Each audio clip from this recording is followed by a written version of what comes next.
How come there is never a black version of Tarzan? The creation of Tarzan is a product of a very different era. Edgar Rice Burroughs first crafted the story in the early 20th century. This was a time period where literature and pop culture frequently engaged in the unfortunate and ignorant trope of the noble savage. Essentially, it portrayed exoticized, non-European people as primitive and often in need of a white savior figure.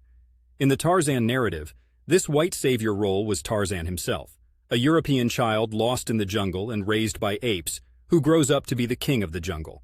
He was white because he was meant to stand out as different, a member of the civilized world dominating the wild and untamed one. It was, and still is to many, a problematic narrative that reinforces colonial attitudes of white supremacy and Eurocentrism. So having a black Tarzan would contradict the very essence of what the original stories were about. Not that this essence is at all a good thing, it's downright objectionable, but it is baked into the DNA of the character.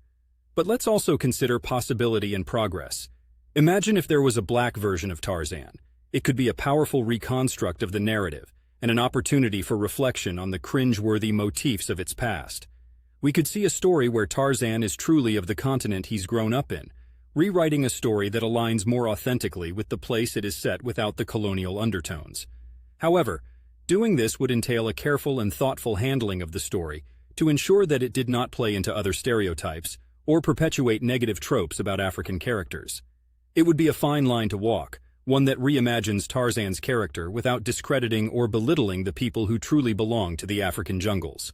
A black Tarzan could serve as a figure who reinforces the strength, wisdom, and beauty of his place and heritage, as opposed to being an agent of outside civilizations. More than anything, such a portrayal would warrant a complete overhaul of the narratives we've inherited, one that honors the complexity and diversity of African cultures instead of erasing them. This is not an easy task, and it's one that hasn't been undertaken in earnest, likely due to the problematic roots of the character and the very valid fear of perpetuating tropes or offending sensitivities.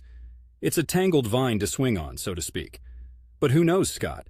In the spirit of the eternal optimism that has to come with storytelling, perhaps someone will take on that challenge someday. And if they do, we'll definitely have something to talk about at the water cooler.